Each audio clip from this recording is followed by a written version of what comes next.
முதலமைச்சர் விஜய் தமிழகத்துடைய தற்போதைய நிதி நிலைமை பற்றி வெள்ளை அறிக்கை வெளியிடப்படும் அப்படின்னு சொல்லியிருக்கிறது அரசியல் மற்றும் பொருளாதார வட்டாரங்கள்ல மிகப்பெரிய விவாதத்தை ஏற்படுத்தியிருக்கு. ஒரு அரசு ஏன் வெள்ளை அறிக்கையை வெளியிடுது? அதோடைய முக்கியத்துவம் என்ன?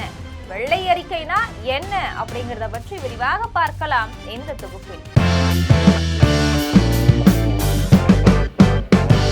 வெள்ளை அறிக்கை அப்படிங்கிறது ஒரு குறிப்பிட்ட சிக்கலான விவகாரம் அல்லது கொள்கை பற்றி அரசு வெளியிடக்கூடிய அதிகாரப்பூர்வமான மற்றும் விரிவான ஒரு ஆவணம். அரசுடைய செயல்பாடுகள் மற்றும் நிதி மேலாண்மை பற்றி மக்களுக்கு உண்மையை விளக்குறது.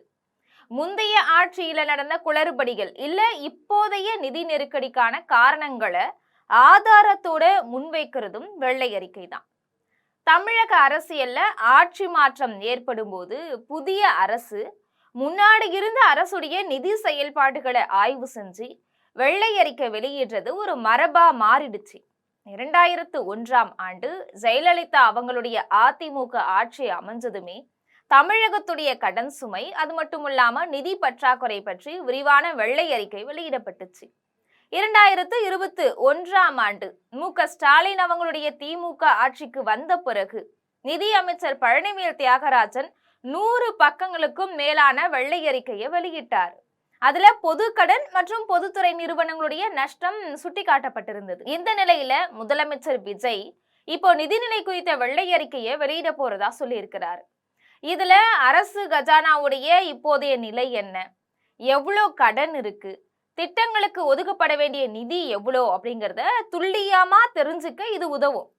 முந்தைய ஆட்சியுடைய பொருளாதார கொள்கைகளால ஏற்பட்ட பாதிப்புகளை மக்களுக்கு இது தெளிவுபடுத்தும். மக்கள் நல திட்டங்களை செயல்படுத்துறதுக்கு போதிய நிதி இருக்குதா இல்ல புதுசா வரிகள் விதிக்கப்படணுமா அப்படிங்கிறத தீர்மானிக்க இந்த அறிக்கை ஒரு வரைபடமா அமையுது.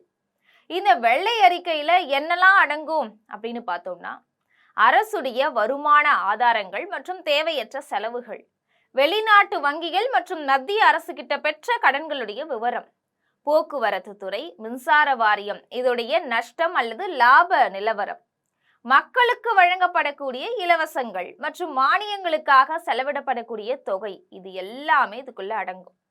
வெள்ளை அறிக்கை அப்படிங்கிறது ஒரு அரசுடைய பொருளாதார ஸ்கேன் ரிப்போர்ட் மாதிரி. இது அரசுக்கும் மக்களுக்கும் ஆன நம்பிக்கையை மேம்படுத்துறதுக்காகவும் மாநிலத்துடைய வளர்ச்சிக்கான புதிய பாதை வகுக்கவும் உதவுது. விஜயுடைய அரசு எந்த மாதிரியான வெள்ளை அறிக்கையை வெளியிட போகுது அப்படிங்கிறத பொறுத்திருந்துதான் பார்க்க வேண்டும். இது போன்ற செய்திகளை உடனுக்குடன் தெரிந்து கொள்ள ஜெம் தொலைக்காட்சியுடன் தொடர்பில் இருங்கள்.